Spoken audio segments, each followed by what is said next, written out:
Let me do the bit where we sit here and go, is it live for a few minutes?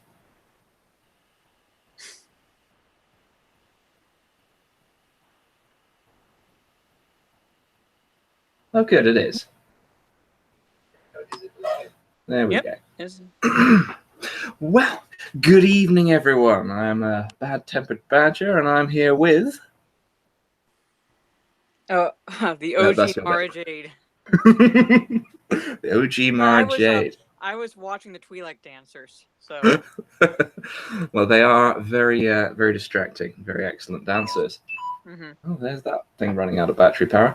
So, we're here to talk about the absolute state of Disney Star Wars. Mm-hmm. So, anything you'd like to start off with, or shall I try and start off with something? Well, I mean, like, the general thing I would say is that Disney first made the big mistake of throwing out the EU books, and I think that's what led to the state they're in. Basically, that was my original gripe with them. Kind of went, well, you're not making Star Wars anymore, then, are you? Mm-hmm. No. Cheap knockoffs. Yeah, it's either a rehash or, like, basically blatant destruction of lore. Mm-hmm. So yeah, especially when they're taking characters like Thrawn and just kind of going, okay, we're going to make a not so clever, not so funny, not so witty version of Thrawn and throw him in this kids' TV show, rather than the excellent and very well written character from the book series that everyone's come to love. Yeah, it's just, and that's another issue I have. Like, going back to them throwing out the EU is the fact that they are cherry picking characters from the expanded universe, and I'm like, well, then why bother throwing it out? And I'd even gone into a debate with someone a while back on through YouTube comments of all places. Like, I was pointing, like, he was saying, well, that it was because George Lucas never considered it canon, then, like, doesn't matter if Disney threw it out. I'm like, well, no, because if Disney threw it out, that means to an extent it was canon. So why did they even bother saying, oh, we're going to do away with these books if they were never canon to begin with? But also the fact that George Lucas created Star Wars and those were done under his watch, those are canon by default. Well, he didn't specifically, he may not have specifically in words endorsed them as such. However, by continuing on as he did with the franchise and endorsing them, selling them with his name, his company name all over them, he did essentially endorse them as canon at the time. Yeah. That's why I say, like, he never flat out came out and said it, but then he never flat out and came out and said, oh, like, the movies are canon and the books are not. He just let it go. He let the authors. If I look over there, if I look over there at my bookshelf, I've got all sorts of books lined up there which say Star Wars in big words on and LucasArts. Yes, so it's like he might not have agreed with every approach the books took, but he never came out and said that, oh, like, this book counts, but this book doesn't. Situation. So I think there were a few times where they kind of rejigged things out of continuity by essentially overwriting them with new things. One particular instance of that really pissed me off before Disney took over was with the Clone Wars, essentially rewriting the whole Mandalorian thing and fucking it right up. Yeah, you sound like a number of people I know that like. I don't want to say that I overlooked it because I do have issues with it. I would have rather seen like a character like Cal Scarada from the Republic Commando books, because that, like, he I guess would be considered what is called a true Mandalorian. There's a reason I'm standing here in Mandalorian armor. Yes. Mandalorians, if I weren't a Jedi or a Sith, I would be a Mandalorian. Because those are my favorite group. But I think Dave Filoni was trying to show how you could have two extremes in that group, and neither one is the better option, because you have the Death Watch, which are basically the psychopaths of the Mandalorians. Yeah. And you have the new Mandalorians, which are the pacifists who won't partake in any conflict whatsoever. And I'm like, well, no, you can't be the Switzerland of the Mandalorians because it doesn't work that way. It goes against your culture. And I think that's not a thing you can do with Mandalorians. They're not a pacifist people. no, and the fact that like, I mean, what happened to Duchess Satine, I'm not going to go into details because I don't know if everybody's seen it, but the fact that, Mandalore fell in a way shows that her approach was the worst option, kind of situation. So I don't know if that was Dave Filoni, if that was his intent. Maybe I'm reading too much into it. But, but at the same time, it's like, I agree with you that those weren't real Mandalorians. Yeah, that's one of the reasons I haven't seen a lot of the Clone Wars is because I saw that bit and went, "What the fuck is this? Get out of my face!" Yeah. So it's like, and because I've seen all of the hello, all in the chat, by the way. Just saying hello to someone in the chat. And by the way, the way I've said hello in the chat is the way this is Mandalorian. I may be a bit of a Mando fan. Nothing wrong with that. It's like Boba Fett and Jango Fett and the Mandalorians are like my favorites. Like, I love the Old Republic with the Mandalorian wars, like with Revan and things like that. So so it's like I might be reading too much into it. I watched every episode. The only episodes I didn't watch were the unfinished ones, and at this point it's probably moot. Because they're coming out with season 7 and it looks like they're changing some stuff. It does look a little bit that way, doesn't it? So I don't know what they're going to do, but I got to a point with watching the Clone Wars where it's like now I'm picking and choosing arcs I watch because I haven't gone back and watched every episode. So I've almost avoided the Mandalore arcs. I've noticed because I'll watch the Umbaran arc, the Citadel arc. Yeah, I've kind of avoided those as well, the Mandalorian ones, because of that. The thing, yeah. But this, I have seen a little bit of Rebels, and the bits that I saw, I rather enjoyed. I enjoyed how they were showing proper respect to Vader in Rebels. So they drop an 80-80 on him, and then he just goes, "No." Yeah. Oh yeah. Like there were things. I think overall there were things Rebels got right, and then there were things like I was like Rebels could have done without. And like didn't like how you pointed out earlier that they changed Thrawn for really no apparent reason. I don't know if they Disney-fied him because they couldn't have him too much like the expanded universe Thrawn, cold, calculating. There's expanded universe Thrawn. Intelligence. He's got a nice little art gallery of species that he's entirely exterminated. Yeah. So I'm sure that would go down brilliantly with Disney. You brought that up. I have a group of friends that I've told you we're doing D&D stream. We do it tonight. Oh yeah. And we have basically kind of gotten together, and we're going to do a Star Wars version. And my character is an Achani, which is one of the races the Chiss exterminated. Okay. So is this post-extermination? This is post-extermination. Basically, I'm going to go with the plot of that, like a tribe survived. And she was found by Luke Skywalker because she's a Jedi consular. So we're going with that, and like keeping with the Chiss and like Thrawn from the EU. Yeah, not the Rebels. The only real Thrawn. I may have become a little known for putting things all over Twitter saying about Disney is non-canon and so on. No, we're gonna fit right in, right along. So, yeah, it's at this point. It's you got to just retweet this thing I'm putting up because we don't seem to have that many people coming in just yet. Okay, let me go on my. And I've just completely messed it up and clicked the wrong thing. Oh, there we go. Yeah, I'll just retweet it.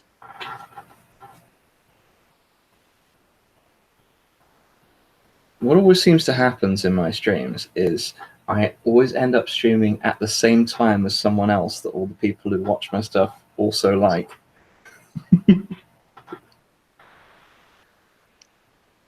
Oh yeah, so it's one of those. That's why I don't jump on a lot of live streams, or at least watch a lot of live streams, because you're just so many people will do it at the same time. I'm not choosing sides at this point, so I'll be happy watching Alita or something else while I'm working on applying for grad school. Mm-hmm. So, but as far as Disney Star Wars not being canon, I'm right there with you. For me, canon is episodes 1 through 6 and the EU. I might include Rogue One in that, even though I wasn't impressed with it, only because it falls between episodes 3 and 4. Oh yeah, I rather enjoyed Rogue One, and I'm going to say something a little bit controversial to the Disney's non-canon circle. I enjoyed Solo. It had issues. It had a lot of issues, and it had some like continuity shit and some shit they just fucked up. But while I was watching it, I was there going, "No, I'm kind of enjoying this." And like, see, the thing with the Fandom Menace is like, we have no issue with if you enjoy it or not, because that was the Star Wars community prior to Disney buying Star Wars. There were people who enjoyed the prequels. There were people who didn't like the prequels. There were even people who didn't really enjoy the original trilogy but liked the prequels, or vice versa. But we would discuss why we thought one was better. So I'm kind of in the well, I kind of fall into the classic camp of that, which is I enjoyed the prequels as I was watching them, and then everybody started hating them, and I kind of jumped on that bandwagon for a while. And then I went back and rewatched them again, and then prequel memes started happening, and I kind of went, actually, why is everybody complaining about these? Yes, they're a bit over CGI, and there's a few, the dialogue's a bit dodgy, but they're enjoyable films anyway. Yeah, I mean, like, and they set up so much expanded universe stuff. Well, exactly, and like, even for whatever issues you had with them, they still felt like Star Wars. There was nothing in them that said, like, was anything identity politics or virtue signaling agenda whatsoever. I think, like, for me, they fell apart with the execution. Like, George Lucas had good ideas, but didn't know how to put them onto the screen. And that's going back to what I said about we would have those discussions. Even within my own family, I would have discussions with my one brother because I had issues with George Lucas starting Anakin at 9 years old. For me, it's like there was no point in doing that. You did not need to see him as a young boy, because I'm going back to the line that Obi-Wan Kenobi said to Luke Skywalker, that Anakin was a good man. So by default, he was good as a child. You didn't need to see that. I would have started Anakin much closer to Luke's stage in the original trilogy, so you would have that antithesis of character development. Yeah, I see where you're coming from. So, and his point was, well, you needed to see him as a child to see how innocent he was. So we, even within my own family, would have discussions and disagreements, but we never called each other names or said, well, you're not a true Star Wars fan. That's the issue I have. It's that, like, now you have the crowd coming in, acting as gatekeepers for a franchise they were never part of to begin with. Yep. Telling us we're not true fans because we're not embracing the mediocre crap Disney is giving us. No, they're just making knockoffs. Yes. They're slapping a Star Wars brand on it and putting some of the same actors in it, and saying it's a Star Wars film when it's not. It's not the same thing. It's not following the same storyline. It's erasing the storyline as it goes, and it's cocking up parts of the universe, like the whole hyperspace ram business. Exactly. And when Force Awakens came out, I was willing to give it a pass. I could tell it was a rehash of A New Hope. It felt like it had those familiar beats to it. But I'm like, okay, they're putting their toes in the water. Let's see where they go, kind of a situation. Hello, Nadine. And then The Last Jedi happened, and it not only messed up entirely the lore and everything set up in The Force Awakens. Now it kind of forced us to look at the Force Awakens and go, wait a minute, that was stupid. That was stupid. Yeah. That was stupid. Mm-hmm. So it's at this point, it's like Disney doubling down on mediocrity. Yeah, and shoehorning in a load of characters that are not characters. No, they're check marks on a list they have. Yeah. We have the to have only interesting character I think that's not from the original trilogy is Kylo, and he doesn't fit. No, I mean, there's so much that they could have done with his character. With Finn, I think was the biggest letdown. Oh, and Finn, actually, yeah. Yeah, because you could have had a defecting stormtrooper. He's basically Yeah. me, a knockoff of Kyle Katarn, but that's actually, yeah, not so much Finn as he was, but Finn as he had potential to be. Yes, as he if you look at him defecting stormtrooper joins the resistance or the rebellion 2.0. And that at first appealed to me because of the whole Republic Commando thing. Yes, it's force sensitive. Could have been trained by Luke, so you have someone from that background. So it would have been like the Kyle Katarn of the Disney Star Wars universe, and they made him a janitor in The Force Awakens. Yeah, and and then somehow he knows about where the location of that hyperspace tracking device was on although ship. To be fair, I've met people who've worked as cleaners who know the absolute ins and outs of the working of the place they clean. But also then, to be fair, the other way, he didn't clean Snoke's ship. Yeah, so that's what I'm saying. It's like, if he had been on, even mentioned in a line, I was on that ship. Okay, well, now I have you there, so I can believe that maybe you saw where the location was and everything. But you were never there. But somehow you know where it's located. Where... Or maybe even just say something like, I looked at the plans when I was trying to get myself assigned there. Something. A line.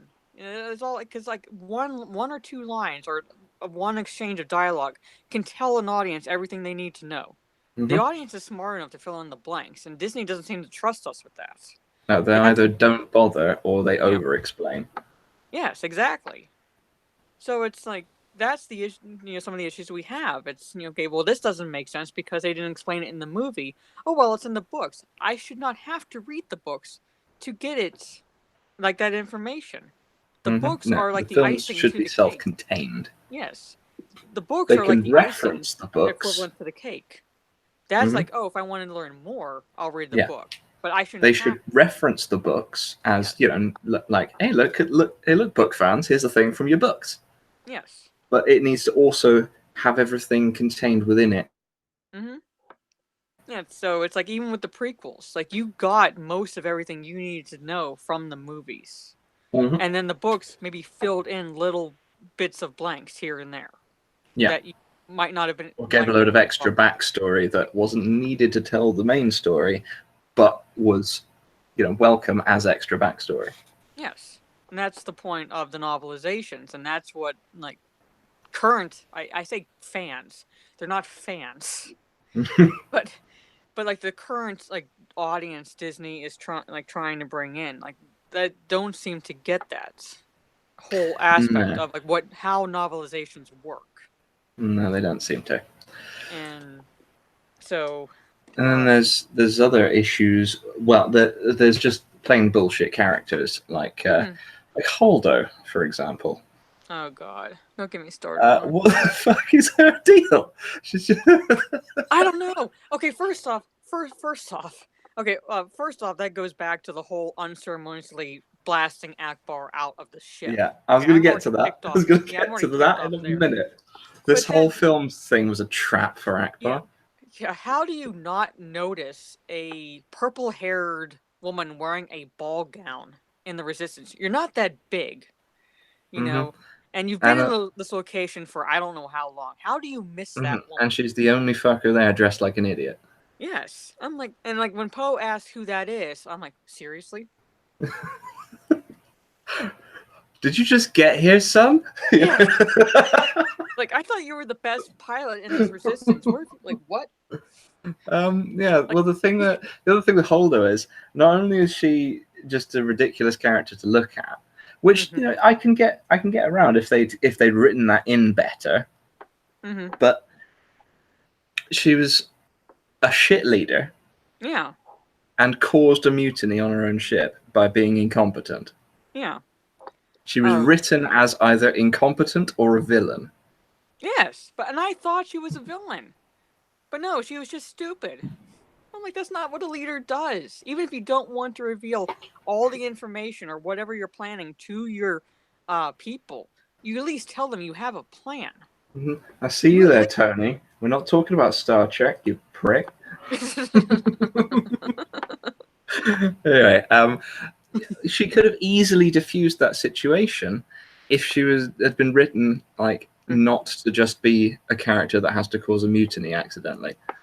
Yeah. You know, if you want us to respect the character as a character, you have to write the character as an actual good character, rather than she could have easily just said, "I think we might have a spy on board," or "So I can't tell you what the plan is, but you have to trust me that there is one."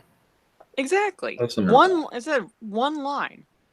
Like that's what I thought, that she wasn't revealing the plan because she thought there was a spy on the ship, because somehow the First Order tracked them through hyperspace, which doesn't make sense that way either. But no, she just didn't tell anyone the plan because she didn't like Poe's face. Yeah. I'm like, oh my god. And then I thought, okay, hyperspace tracking. Well, maybe the ship, shot one of those trackers onto one of the rebel cruisers or something, and that's how they tracked through hyperspace. Did the old Obi-Wan maneuver and frisbee the tracking device on? Yes, I thought, okay, fine, that's from the prequels, and we're used to that. Okay, that makes sense. But no, it's a big statistics computer that guesses. It's a big bullshit computer, is what it is. Yeah, where they went. I'm like, well, okay, first off, hyperspace is a straight line, so it's not hard to guess. Yeah, which way were they pointing when they left? We'll go there. That's there. That's what you have to do. We'll point the same way and then do the scanning as we go. Yeah, and then once you realized they were tracking through hyperspace that way, well, jump into hyperspace. It's already established as well that going into hyperspace and coming out of hyperspace leaves traces that you can track. Yeah. You could have just gone into hyperspace and gone, oh, here is where they exited hyperspace. We'll exit here. Then we'll see if they went into hyperspace again. We'll get a direction from that, follow them that way. Yes. Or you could have actually had a mole on board. Yeah. Holdo. I thought Holdo was the mole. For a while. I'm like, she's not revealing the plan. Why is that? Does she want the Resistance to fail? Is she First Order plant? Yeah, I'm going to start calling him Moldo. Yeah. Oh, yeah. God, she was just... And then, like, her death, I was like... When she died, I was like, good fucking riddance. I was like, I hate you. Like, I was like, how did this point? Like, I hate. Oh, good, you're dead. Yeah. I hate every character in this movie. And that's another waste was Rose Tico, because I'm like, well, she's just a token at this point. So you could have made her the code breaker. If you were going to go with the whole stupid hyperspace tracking, make her the code breaker. Make her have like that relevant, so that it's just like she's the one who's going to save the Resistance, so to speak, in that sense. Or make her at least not a character that you want to punch in the face by the end of the film. Pretty much, like she was fangirled over Finn before she shocked him with her cattle prod. Then, and then like she saved the Space Forces, but not the kids. Gave the whole spiel about anti-capitalism, even though actually thinking about it, you know what? She was perfectly characterized what the authors were trying to represent. She was an incompetent, useless individual who thought she knew exactly what she was doing. Yeah, that's basically a reflection of their audience. So yeah. So I'm like, and there were like a lot of ridiculous attempts at humor in that movie. What, they're being arrested because for illegal parking? Oh, they're on the double yellows. Oh my god! Like they park. Okay, so they're arrested because they parked in the red zone versus the white zone at the airport or whatever. However that works. Well, if it was done well, that could have been a Yes. funny moment. But rather than being Yeah. caught by the Empire or caught by smugglers or slavers or something, they're caught by the traffic police. Yeah. They I didn't know. write it like that. They wrote it like, No. "Oh, you parked in the wrong place." Yes, I know. I'm like, what? So like you said, oh, and I'm like, oh, okay. So I'm gonna try to get off of like just discussing the Last Jedi because I'm like just getting more and more pissed off. Well, that could be a whole thing. It was a bit shit. Yeah, it was like basically Ryan Johnson looking at everything that JJ set up and saying, nope. Mm-hmm.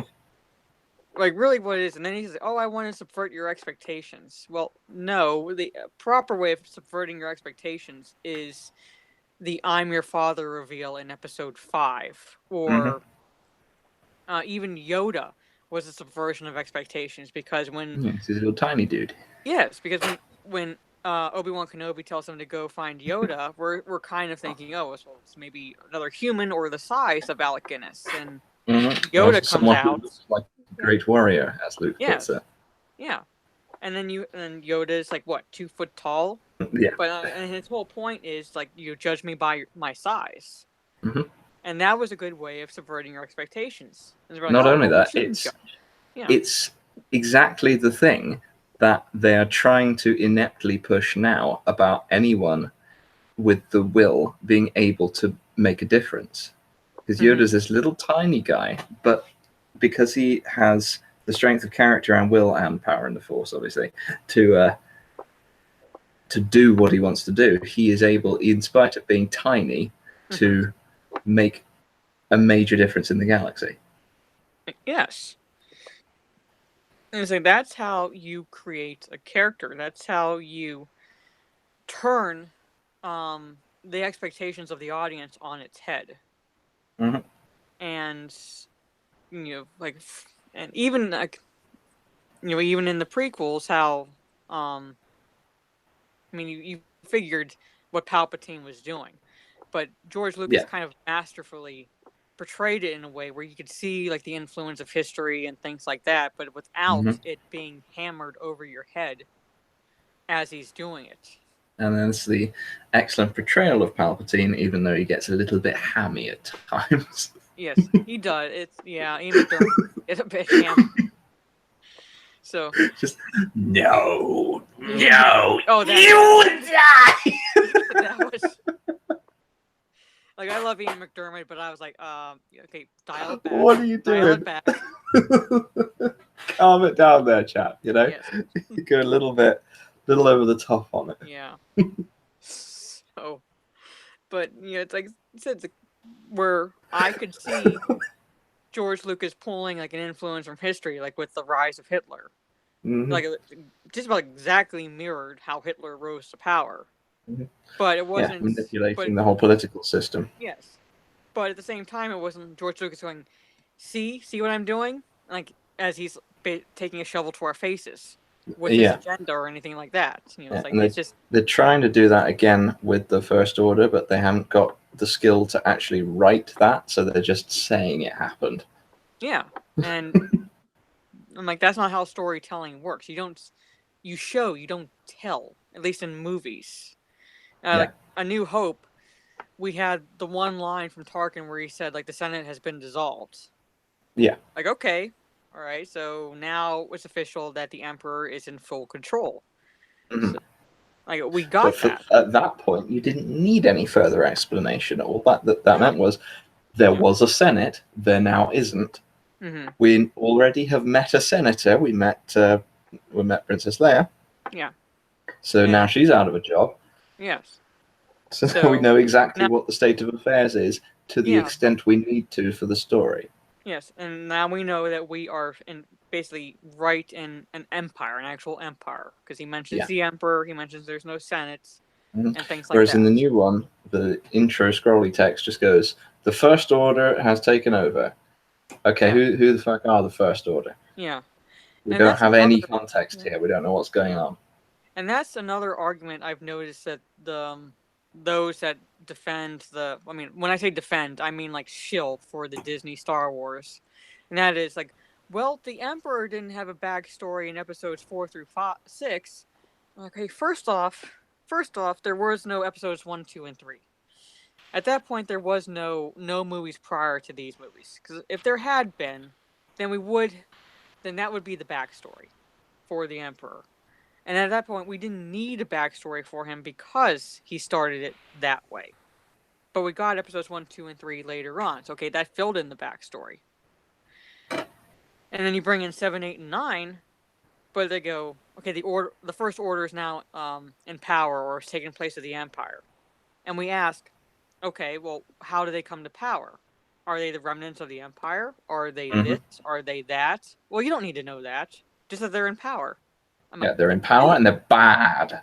Yeah, like, yes, we do. I mean, like, you're telling me 30 plus years, no one noticed this military amassing itself on the Outer Rim? Well, that's plausible to an extent that nobody might have noticed a military on the Outer Rim, but yeah, but also they've built an even bigger Death Star. Yeah, so I'm like, how do you not notice that? That's the sort of thing that you would notice. Yes. Somebody would notice the movement of materials for that kind of thing. Yes, so I'm like, especially if they're using old Imperial channels to do it. Yeah, so I'm like, if they are the remnants of the Empire, then, well, how did they, where did they survive from? Who were the officers? Things like that. It's just, and then, was it Snoke drew them, like, into the, was it the unknown regions or something like that? Well, who is he? Why would the Empire trust him? Why would they trust him to rebuild themselves into the First Order? Was there no vying for power or anything like that amongst them? Or is it just, okay, we're going to rally behind this one man who's, maybe they're all just mentally conditioned at this point to automatically follow anyone who can fire lightning and overacts. Maybe. It's like, oh, like we've seen it before, so I don't want to die by force lightning, so I'm going to, follow this guy. This guy talks in a deep voice that sounds like he's overacting the whole scene, and he has lightning fingers. So, this guy must be the guy to take over. Yes, it pretty much fills in the blanks. But this guy, he can shoot lightning in the floor, and it still goes in you. So, he's better. Yeah. So it's like, I feel like it's almost like a Robot Chicken skit. I don't know if you've seen that show. I've seen that, yep. Yeah, the one where the Imperial officers are saying, well, Darth Vader thinks he can force choke, but he doesn't really have that power. So when he force chokes you, you pretend to die. You ever realized this? He would kill us with his lightsaber. And then, like, we'd take your body out and come back in with a false beard and new ensign such and such. Ensign thing over here has been killed over 5 times. He's got Groucho Marx glasses on. 5 different moustaches layered on his face. I love it when Palpatine's going up the escalator. Oh, I love Lord, Stormtrooper. Yeah. Lord, Stormtrooper. Lord, fuck yourself. I just love that when he starts saying, "Go fuck yourself." As the droid just going fast, like, what's that? Like That was you still imagine a better Star Wars film than The Last Jedi. Yeah. Oh, it was. Can you imagine like them trying to do something like that today with their precious Disney Star Wars, like trying to make fun of them? And it's, oh my God, you're committing sacrilege at that point. Like, this shows like we've been like we've had situations where there's even things in the OT that Robot Chicken could make fun of. We were fine with this. It does not take away your enjoyment of the movies. And, like, at this point, I don't care if you love Disney Star Wars. Don't call me a racist or a misogynist or whatever ist you want to come up with. Yeah, like the Vader and Luke, your mama fight. Oh, that is...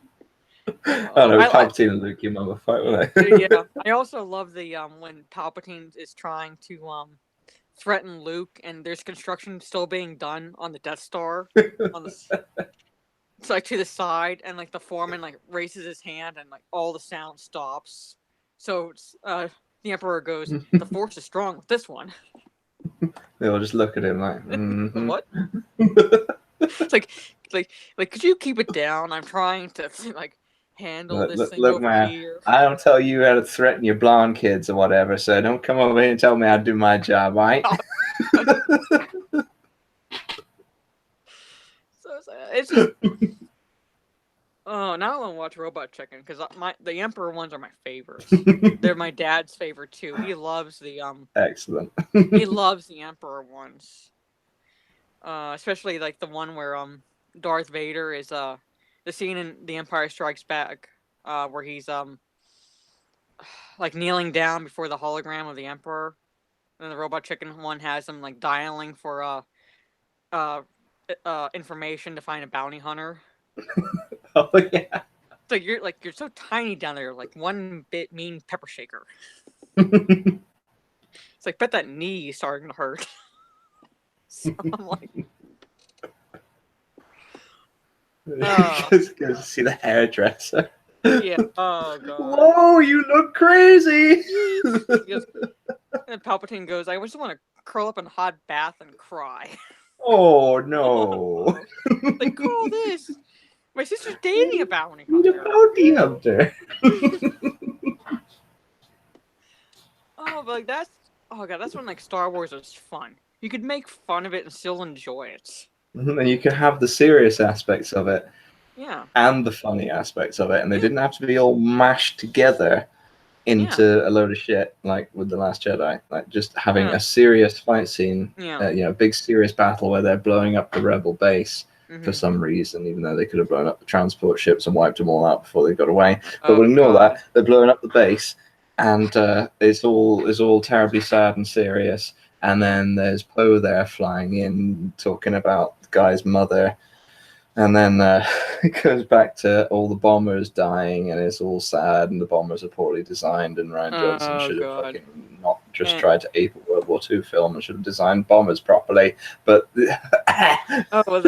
or understood how the physics of space works. Bombs will not drop in space unless there is something that propelled them. They use the Force. Actually, Harrison Ford and goes, "That's not how the Force works." Yes, there was an explanation they tried to give, and that was there was like magnets or something that in the front of the bombs, which like drew them to the ship. Okay, then they'd have stuck to the ship they were falling out of. Yeah, so I'm like, well, no, that doesn't really work because one, they would have had to fall far enough away from the ship that's dropping them, because what's to prevent them from making a U-turn?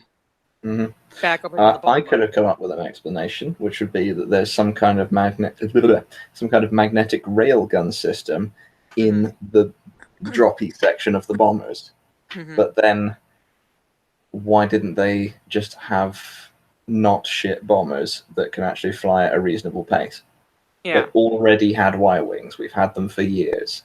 They have like the slowest bombers. I'm like, one thing, you're in space, so they should be able to go at a decent pace. Or they could have just said, we're out of bombers. We've had too many battles and we've run out of bombers. We're having to use these crop dusters instead.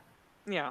It goes back to the whole one line would have explained everything. Because the audience is smart enough to fill in the blanks at that point. Even if we don't have all the information, we can at least come up with some, they're saying this, so that must mean that they've either have not been able to accumulate any Y-wings for some reason, or they've like lost all of them, as you said, in battle. They could have one line would have done that. Just it's a shame we don't have any Y-wings. And we would think we could have drawn two conclusions that way. Fine. And it would have explained the use of these poorly designed bombers. And we would like worked with it. And then you have. Although we've still got the problem that it's non-canon Disney's fake expanded universe thing, but that would have at least made sense in the context of the story they were telling. Yeah. The problem is they couldn't actually tell a story that internally made sense.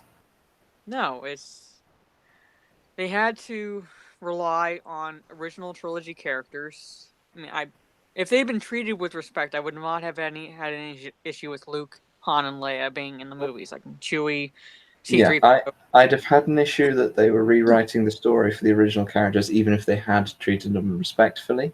Mm-hmm. But it wouldn't be quite so bad. Yeah, I mean, they could have, if they were bringing in the original trilogy characters, what they could have done is started the movies with oh, I can't remember. It's like far enough in the expanded universe that we would have had Jason and Jaina Yeah. Solo, Anakin Mm-hmm. Solo, Ben Skywalker. You could even Yep. include Mara Jade in here.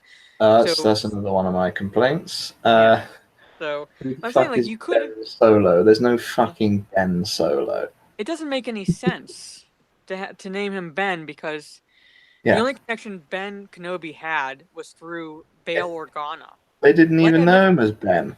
Yeah, and he They did. knew Yeah, he him as didn't even. Obi-Wan. Yes, and Leia It's never only met him. Luke that knew him as Ben. Yes, Leia never met him.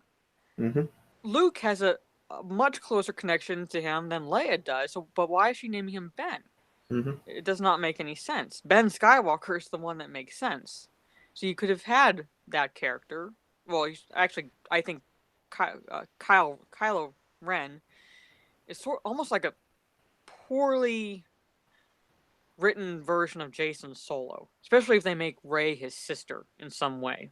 Mm. They're going to be knockoffs of Jason and Jane. I just have this feeling.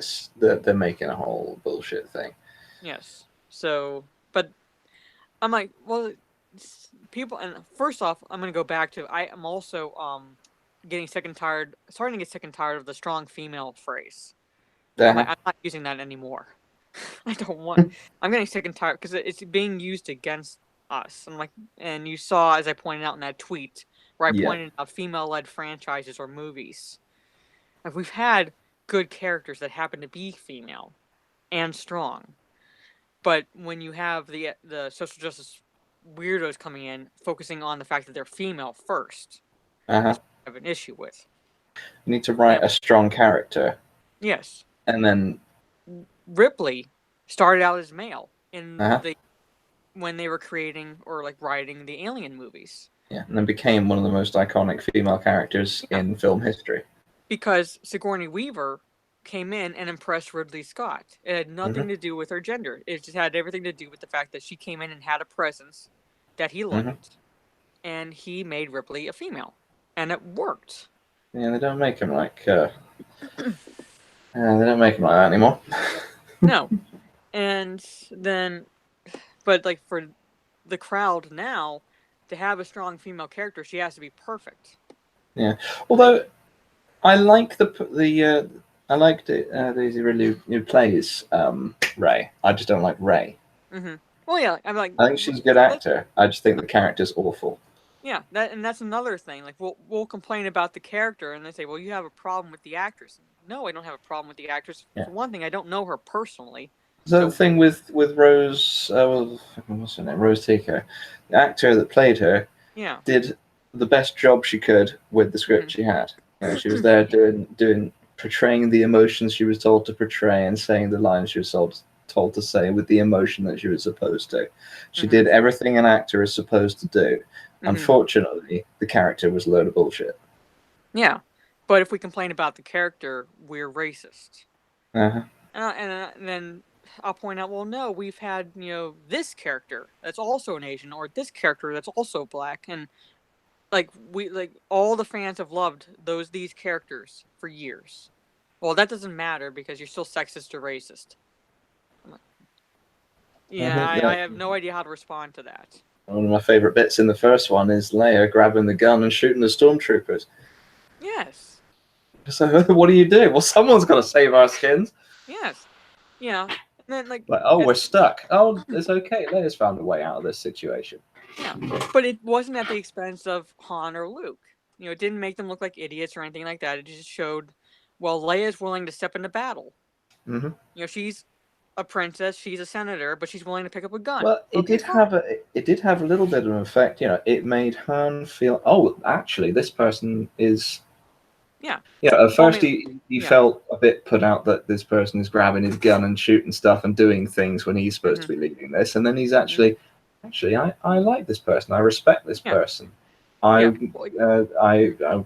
2 films later, I'm gonna get Yeah. together with this person, and then the book series, I'm going to marry this person, have children with this person, and not divorce this person like a stupid idiot who wrote it for The Last Jedi. Yes. Yeah. My point was that it wasn't at the detriment of Luke and Han. They weren't No, like it built portrayed their as characters in the yeah. story. Yes. It made them grow as Yeah. characters. Yes. So like each one of the three main characters built off the other. So there's like another channel I'm subscribed to, and the woman who has the channel said it's like a stool, like one of those bar stools. If you knock out a leg, it's not going to stand, and that's the same thing with these three. If you take away Han, it's going to affect Luke and Leia. If you take away Leia, it's going to affect Luke and Han. All three of them. They all three work. They all feed off of each other's strengths and balance out each other's weaknesses. So, and it doesn't make the men look like idiots. It doesn't make woman Leia look like a man hater or anything like that. It's just three people who are each strong in their own rights.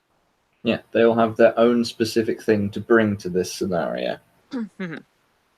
So it has nothing to do with their sex. It has nothing to do with their skin color. It has nothing to do with their sexuality.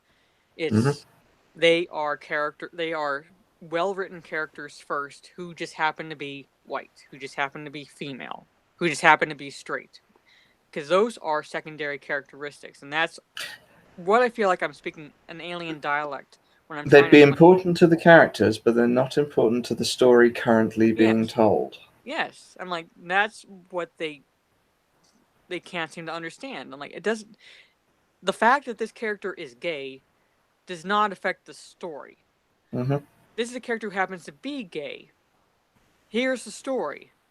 How does this character work within that story? Batwoman, I pointed out Batwoman as an example. I think she's a well-written character in the comic books. She's a lesbian, but that's not her defining characteristic. Well, let's look at Harry Potter as an example before all the recent shit. Dumbledore being gay, as was revealed out of the story, is completely irrelevant to the story. Yeah. It's a nice little addition for the fans to know about him. Oh, he likes the penis, It's a nice little addition, extra thing to know about the character. Oh, that's why he's not married or anything, because he's gay.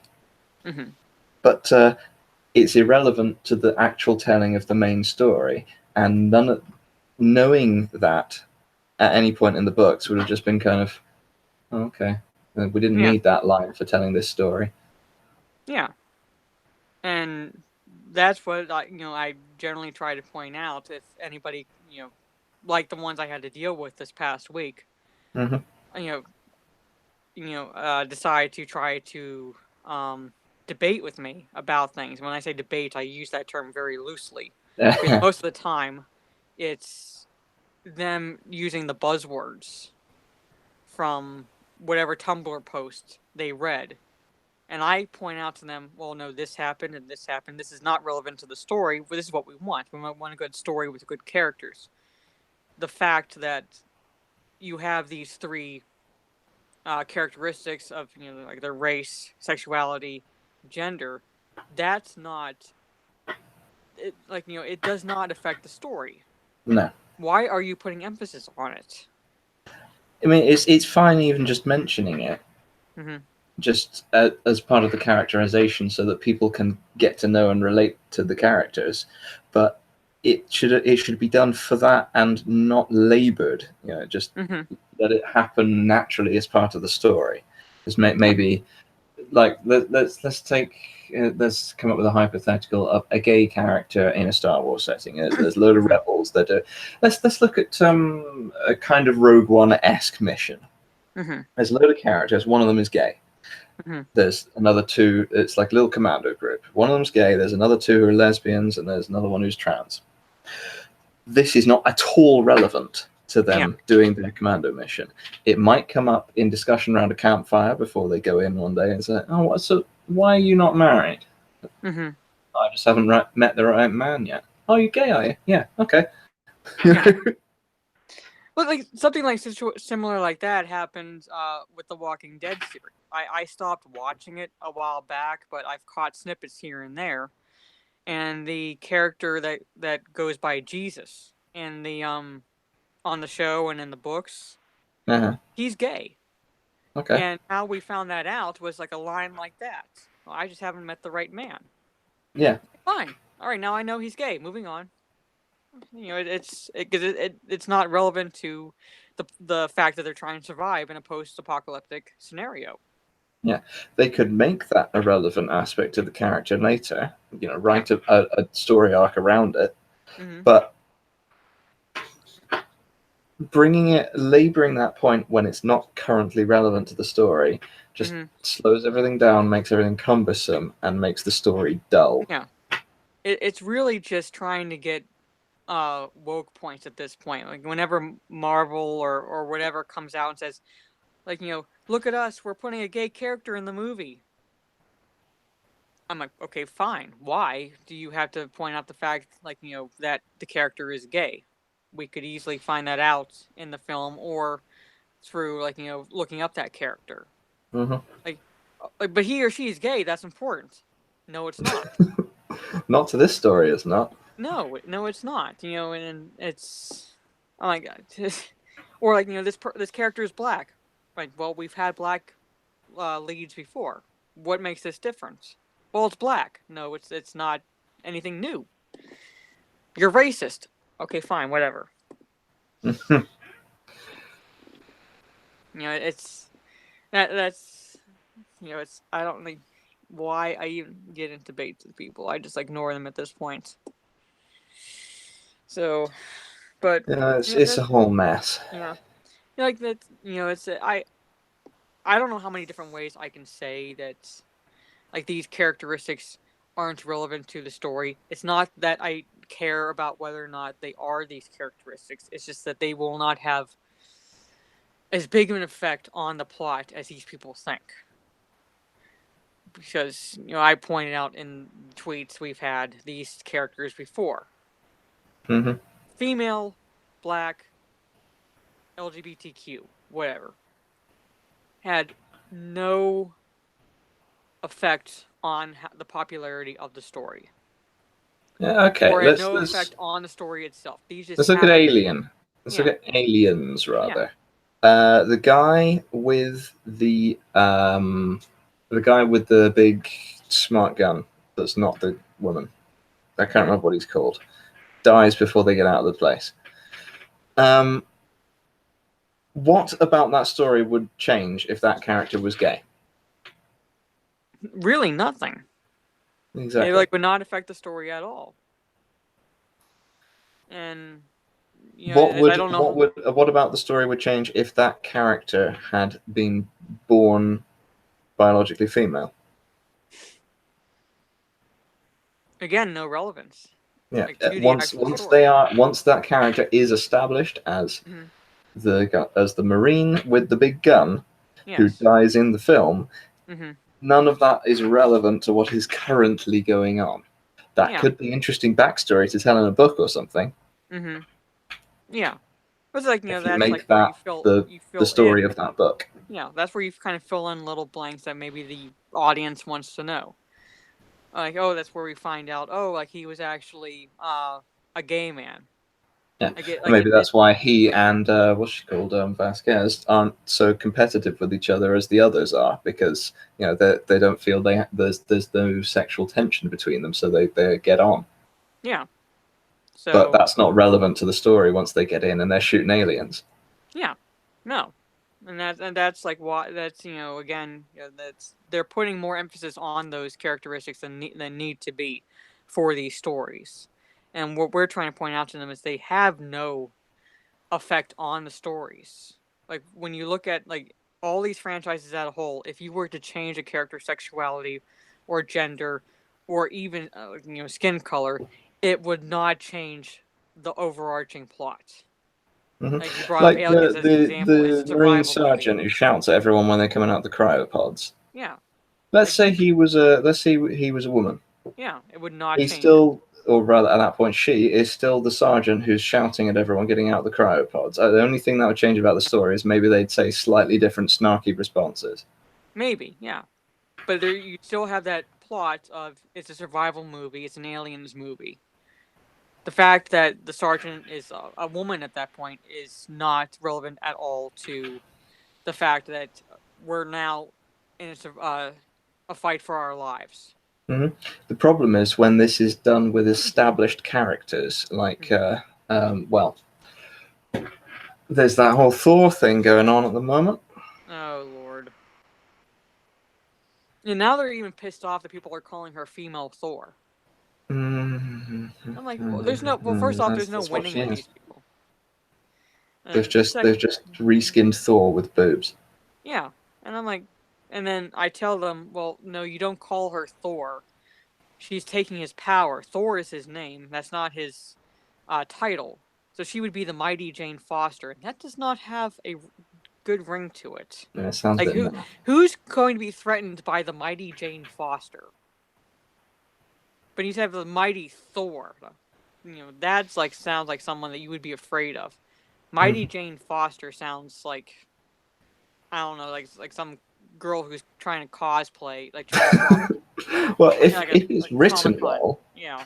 if it's written well, that Yeah. kind of sounding a bit odd could be a good part of the story. Mm-hmm. You know, just, It could, I am the mighty Jane Foster. Foster. You know, and Like, if it's kind of written like, well, that could be a little joke. There could be a little back and forth about, you don't sound very mighty, and then flattens a frost giant or something. You go, oh, yeah. okay then. You know? Yeah.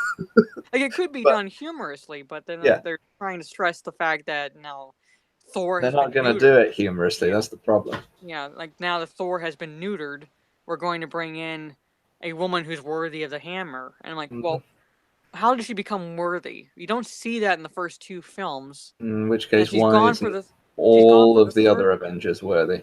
Yeah, and then she's gone for the third movie. Mm-hmm. And now we're going to believe that she's all of a sudden going to pick up the hammer. Okay. Well, how's that work?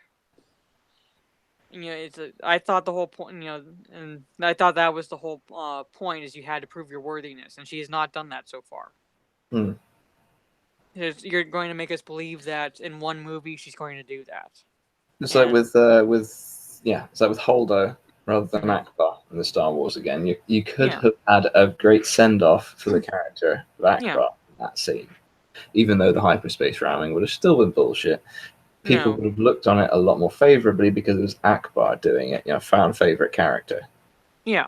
I mean, yeah, like you said, I would not have entirely accepted it because it does not make sense with at all with what happens within the Star Wars universe previously, but at the same time, I would have been like, okay, that's a good send off because it's a sacrificial death. That is something worthy of that character versus someone who has shown herself to be incompetent and Yeah. Sexist. Terrible leader, yeah. Yeah, terrible leader, and and she makes a sacrifice, and at that point, I don't care. Yeah. I don't want to get too much into the out of world aspects of it, but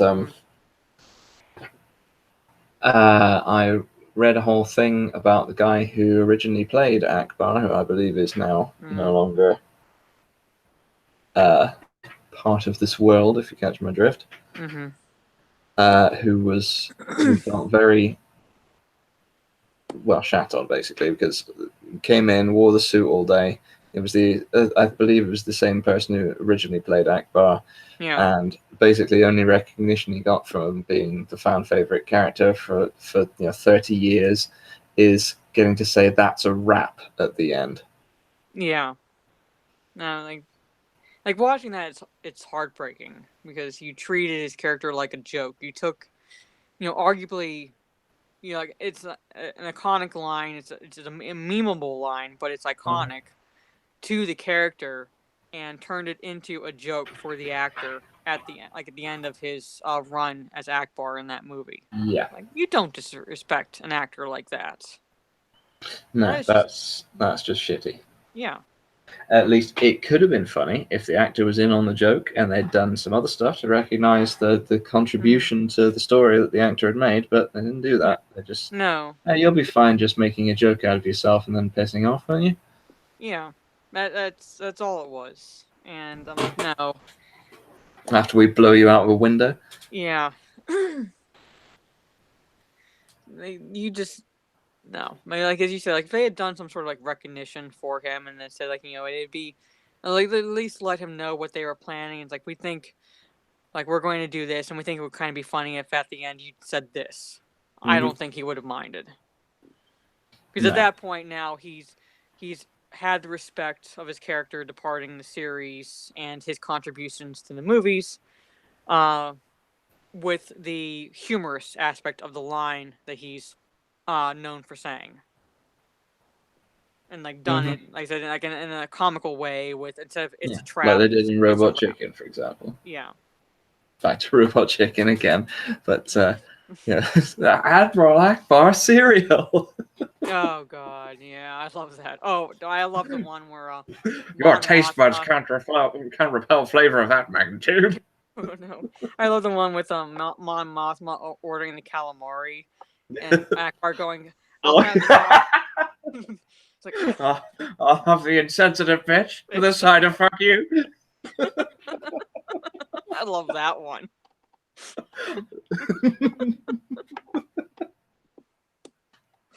But like that, and he's like, okay, you're still respecting the character because he's still Akbar. I was like, so how do they mess it up? How do they mess it up? They got Ruin Johnson to do it, didn't they? Yes. Oh God. The whole Disney infrastructure that's taking over everything and making it all look and sound and go exactly the same story-wise. Yeah. Oh God. Yeah, I mentioned the man who's happy with 50% of his audience hating his movies. Yeah, I wrote in that other live stream earlier, Disney needs to be broken up. Yeah. Oh, they do. They really do. They're getting too big right now. They've bought everything, so now everything is going to be a Disney thing. So it'll all be I thought we had interchangeable. Laws, so we didn't have exactly the same. like that anymore, and now you're like going against those laws. Oh God. So now that they own Fox, it's like, well, do I boycott Fox? I'm like, well, no, because I like these movies. Shit. It's so. And that's why I started doing role play, make my own stories. Yeah. Speaking of which, I need to go and do that in a little while. Yeah, I actually probably would need to start wrapping this up so I have time to go get food. Yeah, we've been going about an hour. So and have time to go out and get food and get back for my D&D stream where we can make jackasses of ourselves again for another 3 hours. Well, I'm try and have a look at that at some point, I think, because although I will be doing some roleplay myself in a little while, but I'll try and catch the stream another time. Oh yeah, whenever you can. This will be the fourth one, and it really doesn't start getting. I mean, we've had fun times in the first 2 streams, but then when you get to the 3rd stream and what 2 of our characters do, it's like one of those streams where it's like, what could go wrong? Oh yeah, comes nearly close to going wrong because of what they did, and it just makes the whole storyline takes it a whole different way. Yeah, we had a similar thing actually happen in the table roleplay that I've been doing recently. It's kind of set in a Fallout-esque world. Where my character and another chap's character got arrested for sassing the sheriff, and the DM kind of had in mind that we would be in this town for a while, and they had jobs that we could do and stuff like that. And we almost ended up getting run out of town by breaking out of jail. Oh God! Fortunately, the sheriff, I think this was a deliberate choice by the GM to not have that happen. Right as my character was about to start trying to pick the lock, the sheriff turned up. Like, right, let's talk about what happened, shall we? Yeah.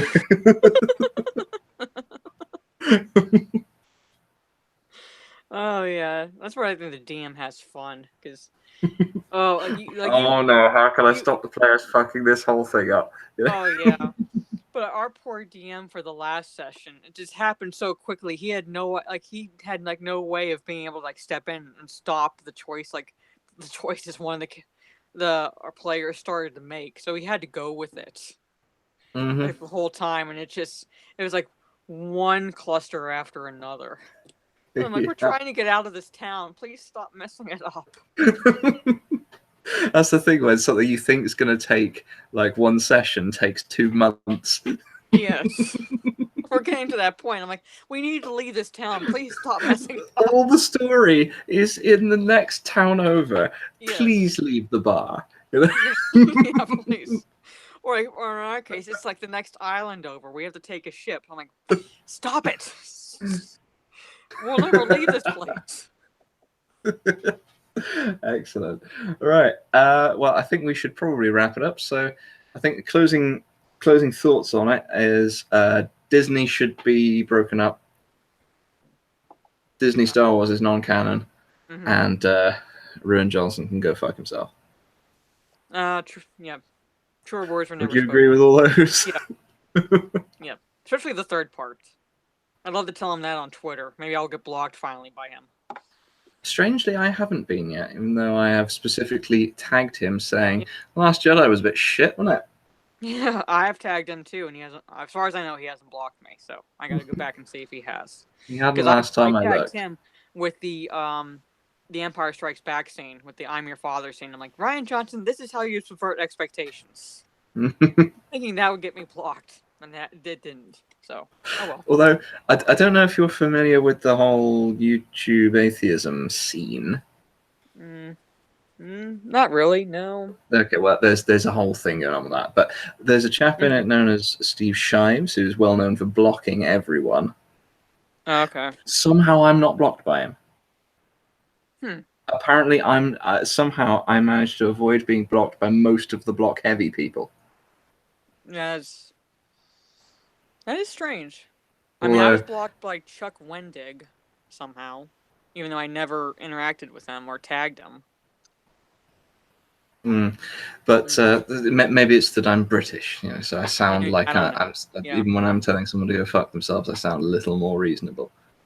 Yeah, like it's the accent. Like even when you're, as you say, when you're telling them to go fuck themselves, it's like, oh, you sound so sophisticated. Please remove yourself from my presence and insert the largest, pointiest object you have into yourself. Yes. That's what it's like. That's what it sounds like. You sound so sophisticated when you say. But if like me is like a heathen American, well, go fuck yourself. Yeah. Please go skydiving and land on the spire of Winchester Cathedral. Yes. And then we say the same thing. It's like block. Anyway, well, thanks for coming, everyone, and thanks for joining me, OG Mara Jade. This has been an excellent chat. Yes, thank you. It's been fun. And if you do fancy coming on for another shit all over Disney Star Wars chat or some other related topic, that'd be good fun at some point. Oh yeah, I mean, I think like this time or a bit earlier or something around here would work. It's like trying to work out with the time difference, but I'd say like Saturdays, Sundays generally work for me. Excellent. Right, well, with your schedule. It is currently, but life happens. Yeah, like true. It's like, as I said, I'm applying to grad school, so like if I get accepted, my evenings are going to be shot some days. Yep. So. Yeah. Well, I'm looking for.